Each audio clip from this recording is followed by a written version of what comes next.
اروح للفرق بين التبييض والقشره التجميليه. يعني كتير من الناس ترتبك وخصوصا ان كلمه تبييض عليها كتير من الاقاويل. يعني ناس تقول لك ايه، لا لا ما تعملش تبييض، ده التبييض ده بيضر السنه. ماده التبييض اللي بتستخدم مش عارف بتعمل ايه وايه وايه. الكلام ده اشاعات ولا واقع؟ والفرق بينه وبين القشره التجميليه ايه؟ تمام. هو التبييض هو عباره عن ايه؟ عباره عن السنه دي عباره عن مجموعه املاح محطوطه مع بعضها. الاملاح دي بتمتص الوان فبتصفر. فالتبييض هو عباره عن ماده مبيضه بتخش السنه تشيل الاملاح اللي لونها اصفر وتحط بعد كده. دي مرحله اولانيه. المرحله الثانيه ان بيتحط مكانها املاح لونها ابيض. تمام. فبيعتمد على ايه؟ بيعتمد على درجه المساميه بتاعت السنه. يعني السنه دي هل هيقدر يخترقها المبيض ده قد ايه؟ فان انا كدكتور اقدر اتوقع نفس الماده دي مع حضرتك غير معايا غير مع حد ثالث. يعني كل واحد فينا الماده تخترق بشكل مختلف، فدرجه التبييض هتبقى مختلفه. هو ما بيضرش، يعني لو اتعمل صح ما بيضرش.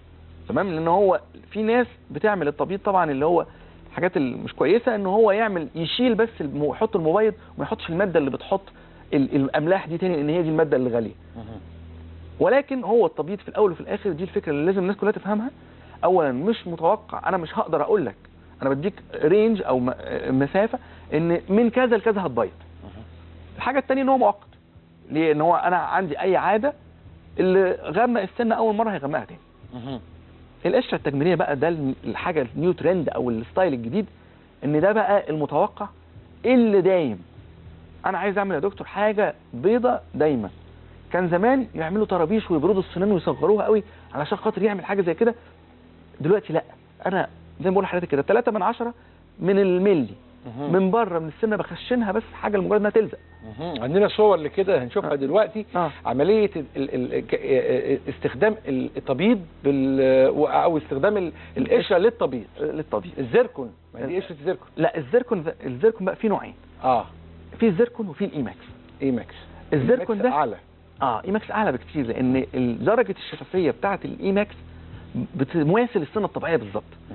فلو حد عنده درجه شفافيه في اسنانه تبص تلاقي ان الزيركون يبقى باين ان هو حاجه صناعيه. لان لونه هو ما بيعديش الاضاءه. يعني ده مثلا تركيبه او غطاء معمول من ده بس ده طربوش مش غطاء. ده طربوش معمول من الزيركون.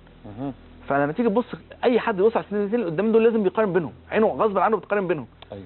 فهبص الاقي لا، يعني دي تركيبه، انا حاسس ان دي تركيبه. اولا اللثه مش مقفله عشان مش معموله بالميكروسكوب. ثانيا الماده اللي معمول منها باين خط اسود. الخط الاسود ده انعكاس الضوء في حته الفراغ. شوف انا بقيت شاطر ازاي. شوف حضرتك. لما اجي اعملها بالاي ماكس شايف حضرتك درجه الشفافيه بتاعه السنه حتى من تحت السنه شفافه جدا. زي اللي جنبها بالظبط. قفلتها بالكمبيوتر هنا. قفلناها بالكمبيوتر بالميكروسكوب وبالاي ماكس ده. فبقت درجه الشفافيه بتاعتها عاليه جدا. مش ممكن تفرق ان دي صناعيه ودي طبيعيه. فبتبص تلاقي ان الزيركون كانت مرحله، وابتدينا دلوقتي ان احنا نخش في مرحله السيرك او التركيبات اللي بالكمبيوتر اللي هو كمبيوتر ايدد ديزاين، كمبيوتر ايدد مانيفاكتشر، عشان نقدر ناخد حاجات انا متوقع انا العيان داخل هو عارف هو يوصل لفين. واللي هنقول له عليه هيلاقيه، او اللي هو نفسه فيه هيلاقيه بالظبط كده.